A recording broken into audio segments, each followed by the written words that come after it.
It turns out we might not have to wait until 2026 to see the Starship soar again, as the Super Heavy B-13 just aced its static fire. Well, this suggests that the 6th test flight could happen sooner than expected. Still, a lot of repairs and improvements have to be made prior to the launch. What fancy upgrades are they giving Starship and Super Heavy? How is SpaceX prepping the launch site? And finally, does this new launch pad look as epic as it sounds? Well, I've got all the answers to these questions right here in today's video. First, let's talk about the updates. We had expected the Starship Test Flight 6 to happen in the early part of 2026, probably in January or February. Well, I think SpaceX might get it done much earlier than we expected. How early, you may ask? Well, you might want to take a pen and circle out the 11th of November 2024 for the 6th test flight. Right after the Ship 30 made a re-entry into the Indian Ocean in October, SpaceX had already plans for Ship 31, which would be used for the 6th flight. Even so, the Super Heavy B-13, the next-gen booster coming right after Flight 5's B-12, has also been rolled out. But before we go further, let's just do something real quick. Help me by hitting that subscribe button and give this video a thumbs up, and then share it with your space-loving friends. If you do that, I promise to keep you posted on every launch, update and surprise in space. So give it a thumbs up if you're ready for liftoff. Now, back to the updates. Prior to the 6th test, both the Starship and the Super Heavy have received some improvements, and believe it or not, the upgrades go way beyond even these two. Starship Flight 6 Upgrades. The number of upgrades made in preparation for Starship's 6th flight are quite enormous. We'll visit them one after the other. Orbital Launch Mount A, OLMA. In preparation for the 6th flight, the launch pad used for the 5th flight has seen several repairs. For starters, many of the pipes used for the water deluge system of the launch mount had started to rust. We kind of expected this, as the extreme heat from the launch and awfully humid and salty air around the mount created perfect conditions for the rusting process. Hope you didn't miss science class.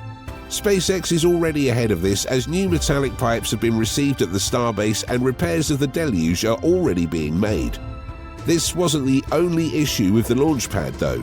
During the launch, the paintings on the mount wore off significantly, exposing a large portion of its metallic frame to rusting tendencies. While rust hasn't really started to settle on the frame yet, the space company is taking measures to restore the painting so the frames are structurally fit for the 6th flight. Most of the painting would probably go to the mount's 8 legs, which pretty much form the base of the mount.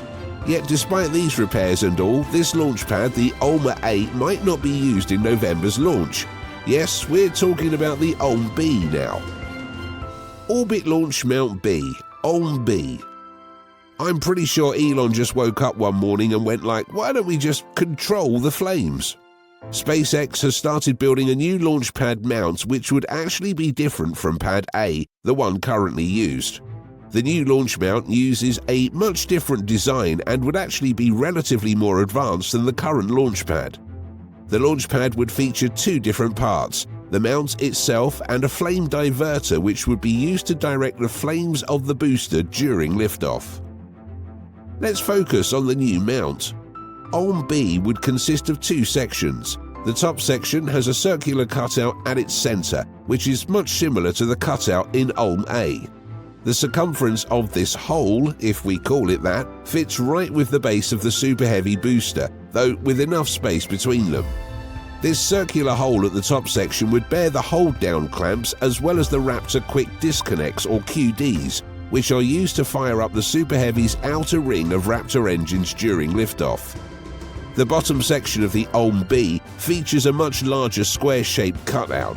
Aside from also serving to bear a good section of the Super Heavy, it also holds the top section rigidly. The bottom section also connects the whole mount to the flame diverter. But that's not even the best part about OLM B. Let me ask you, have you ever thought about a movable launch pad? No? Well, now you will.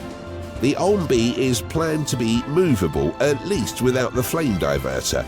Trust me, I don't even know how SpaceX aims to get this done, but I'm sure they will most likely do it.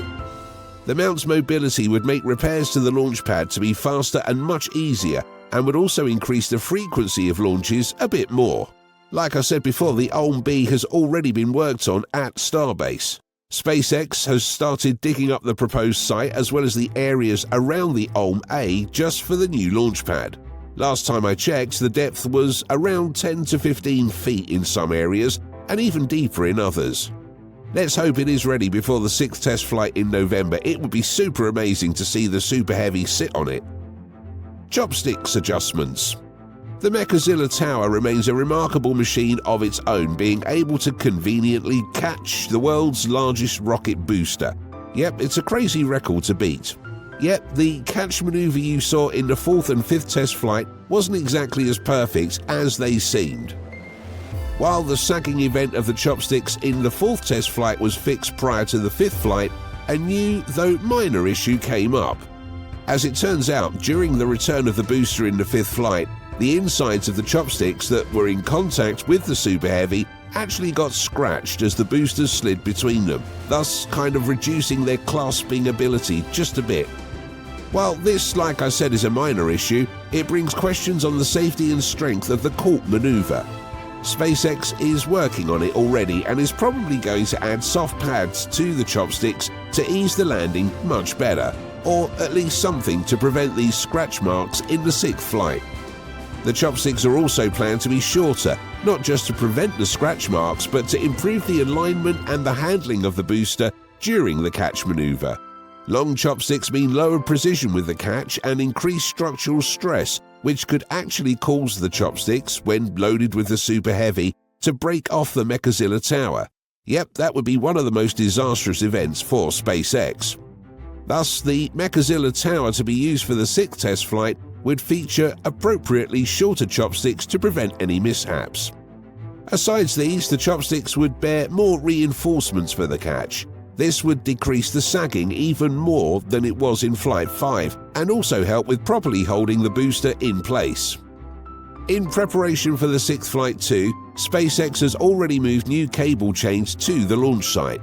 These chains are designed to organize and protect the electrical and control cables used for operating the chopsticks, thus ensuring they can smoothly catch and secure the booster upon landing. Booster Quick Disconnect System.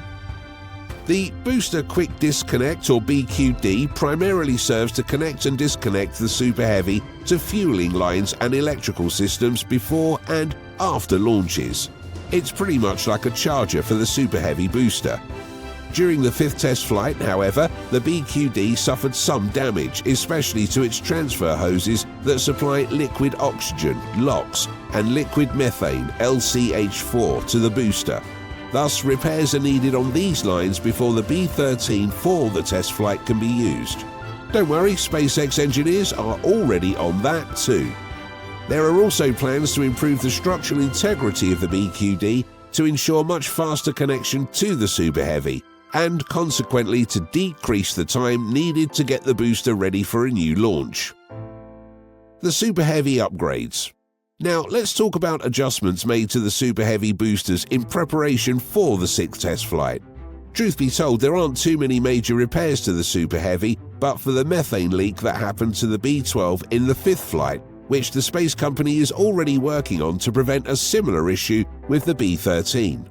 The Super Heavy would also receive new guide rails to help it improve its alignment and stability as it is captured by the chopsticks. These rails will go a bit further to help guide the booster into position, lowering the risk of misalignment during the catch operation. If you recall, the Super Heavy kinda looked like it had an alignment issue during the catch maneuver in the 5th test flight. While SpaceX say it was all under control, I think it could have easily flipped out of control. Also, the cowbells of the booster were redesigned for the B-13. These nozzles kind of serve to direct vented gases for the booster, and therefore aid in the production of thrust in particular directions. With the new circular design of these nozzles, there should be an increased efficiency in the booster's steering to the Mechazilla. The Starship Upgrades. Finally, let's talk about the Starship. For the 6th test flight, the B-31 would be used, and compared to the B-30 used for the 5th flight, there are just a few changes. You might remember that during the 5th test flight, some of the ceramic tiles of the Starship came off, and some even burnt off, giving bright brown and yellow sparks that trailed beside the ship during its re-entry. Well, SpaceX is taking time to actually focus on the adhesive element used on the tiles and to figure out why they didn't quite stick to the ship. They might try new adhesive materials, new tile attachments, or even check to see if there is a pattern to the way the tiles came loose. For the last option there, the space company might leave out random spaces on the Starship that won't be tiled. We can't exactly say why they do this or if it would even be possible, but you know, it's SpaceX. With that, we've come to the end of today's video. If you enjoyed it, hit the like button, share it with your friends, and subscribe to Space Minds for the latest updates on our space news and adventures.